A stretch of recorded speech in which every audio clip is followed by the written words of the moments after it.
Praise the lord. ఈరోజు వాక్య భాగం కొలస్సీలకు రాసిన పత్రిక 3వ అధ్యాయం 13వ వచనం.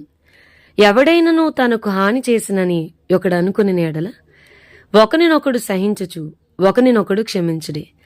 ప్రభువు మిమ్మును క్షమించినలాగున మీరును క్షమించుడి. ఈరోజు ఈ వాక్య భాగం ద్వారా దేవుడు మనతో మాట్లాడుతూ ఉన్నారు.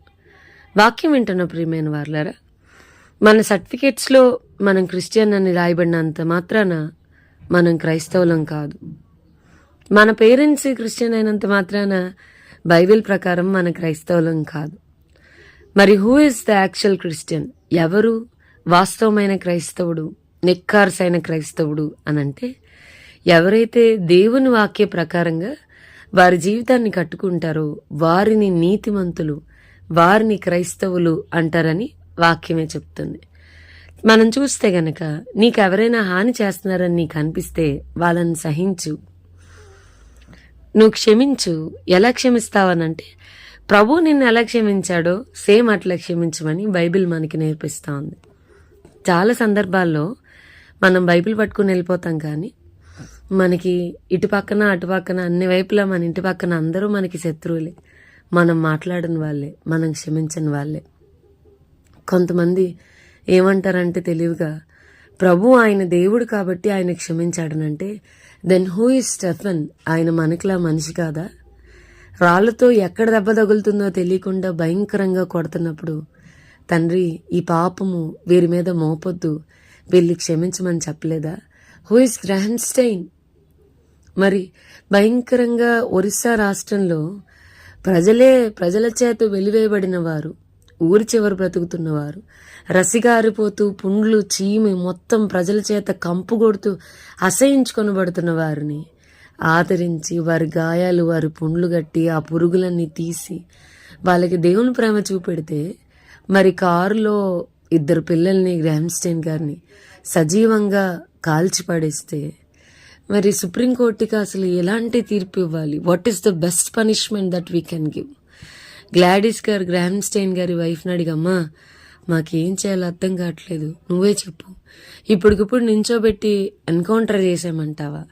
లేదు వీళ్ళని కూడా ఇంకొక కారులో పెట్టి వీళ్ళని మీద కూడా పెట్రోల్ పోసి నీ పసిగుడ్డులు నీ పిల్లలు ఎట్లా అరిచారో అలా కాల్చేయమంటావా అని అడిగితే ఆవిడ చెప్తా ఉన్నారు, బహుశా అలాంటి పనిష్మెంట్స్ ఆవిడ చెప్పినా కూడా దట్ ఈస్ మోస్ట్ యాక్సెప్టబుల్.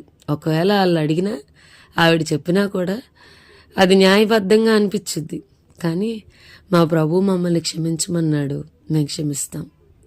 మేమేం చేసాం? మమ్మల్ని ఎందుకు చంపాలి?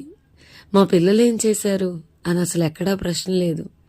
చంపిన వాళ్ళనే క్షమించడానికి వారు సాహసిస్తే మనం ఎవరినైతే క్షమించకుండా ఉంటున్నామో వాళ్ళు మనకు అంతగా పెద్ద హాని ఏం చేశారు? కత్తించుకుని కసకసాయన్న పొడి చేశారా? నేను అంటా ఉన్నాను, వాక్యం చెప్తుంది, నువ్వు బలిపీఠం మీద నీ అర్పణ అర్పించకముందు నీ సహోదరుని మీద నీకేదన్నా విరోధ భావం ఉంది అని నీకు అనిపిస్తే గనక నీ అర్పణ అక్కడ పెట్టి ముందు నీ సహోదరునితో సమాధాన పడమని వాక్యం చెప్తుంది. చాలా సందర్భాల్లో బైబిల్ పట్టుకుని వెళ్ళిపోయి డైరెక్ట్గా ప్రార్థన చేసేస్తే దేవుడు వింటాడు అనే భ్రమలో ఉండొద్దు. ప్రార్థన చేయడం కంటే ముందు ప్రార్థన కొరకు మన హృదయాన్ని సిద్ధపరచుకోవడం చాలా ముఖ్యం. కీర్తనలు 66:18లో నా హృదయంలో నేను పాపంను లక్ష్యం చేసిన ఎడల ప్రభువు నా మనవి వెనకపోను అని వాక్యం చెప్తుంది. యెషయా గ్రంథం 59:1 రక్షింపనేరకి ఉన్నట్లు యెహోవా హస్తము కొరచు కాలేదు, విననేరకి ఉన్నట్లు ఆయన చెవులు మందం కాలేదు, మీ దోషములు మీకును మీ దేవునికిని అడ్డుగా ఉన్నాయి అని బైబిల్ చాలా స్పష్టంగా చెప్తుంది. ఇతరుల మీద విరోధభావం పెట్టుకుని ఇతరులను క్షమించకుండా అసూయ, ద్వేషం, మత్సరం, కలహం, క్రోధముతో డైరెక్ట్గా ఆయన యొక్క థ్రోన్ రూమ్లోకి ఎంటర్ అయిపోయి ఆ పరిశుద్ధిని సింహాసనం ఎదుట మోకరించి నేను ప్రార్థన చేస్తున్నాడు, ఆయన వింటున్నాడు అని నువ్వు భ్రమపరచుకోవద్దు, నిన్ను నువ్వు మోసం చేసుకోవద్దు. ప్రార్థన చేయడం కంటే ముందు ప్రార్థన కొరకు మన హృదయాన్ని సిద్ధపరచుకోవడం చాలా ముఖ్యం. ఎలా క్షమించాలి అనంటే ప్రభువు నిన్నెలా క్షమించాడో అలా క్షమించు, ప్రభువు నిన్నెలా సహిస్తున్నాడో అలా సహించమని వాక్యం చెప్తుంది. అమ్మ, సమాజానికి నువ్వు ఎక్కడెక్కడైతే పనిచేస్తున్నావు, ఎక్కడ ఉంటున్నావో అక్కడ హూ ఈజ్ క్రిస్టియన్, క్రీస్తు ఎవరు, క్రైస్తవుడు ఎవరు అనేది మన బ్రతుకు ద్వారా బోధించడం అనేది ప్రభు యొక్క ఏర్పాటై ఉంది, ప్రభు యొక్క చిత్తమై ఉంది. సో ఇతరులను క్షమించడానికి మనం ఇష్టపడేవారుగా ఉండాలి. మనం ప్రార్థన చేస్తే ఆ ప్రార్థన ద్వారా మనం నీతిమంతులంగా మార్చబడాలి. లూకాసు వార్త 18వ అధ్యాయంలో మరి పరిసయ్యుడు సుంకరి మనకి బాగా తెలుసు. పరిసయ్యుడు తన కొరకు తను చాలా గొప్పలు చెప్పుకుంటా ఉంటే అంతటితో ఆగాడా? కాదు. నేను ఈ చోరుడు ఇతనిలాంటి వ్యక్తినైతే కాదు అని సుంకర వైపు చూపెడుతున్నప్పుడు సుంకర అయితే ఆకాశం వైపు కన్నులెత్తుటికైనను ధైర్యం చాలక రొమ్ము బాదుకొనుచని వాక్యం చెప్తుంది. పరిసయ్యుని కంటే సుంకరి నీతిమంతుడిగా తీర్చబడి తన ఇంటికి వెళ్ళను అని వాక్యం చెప్తుంది.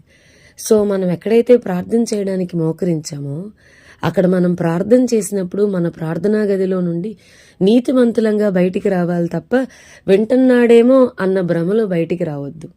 క్షమించలేని హృదయము దేవుని ఎదుట ఆ అర్పణ యాక్సెప్టబుల్ కాదు. అందుకే చెప్తా ఉన్నా, మనం ఇతరులను క్షమించేవారంగా సహించేవారంగా మనం ఉండడానికి ప్రభు మనందరికీ సహాయం చేయనుగాక. ప్రార్థన చేసుకుందాం. ప్రభా, ఈరోజు వాక్య భాగం ద్వారా మీరు మాతో మాట్లాడినందుకు వందనాలు. వాక్యం విన్న మా ప్రియులైన వారిని అందరినీ దీవించి ఆశీర్వదించమని యేసునామం అడిగి వేడుకొంచున్నాం తండ్రి. Amen. God bless you and have a blessed day.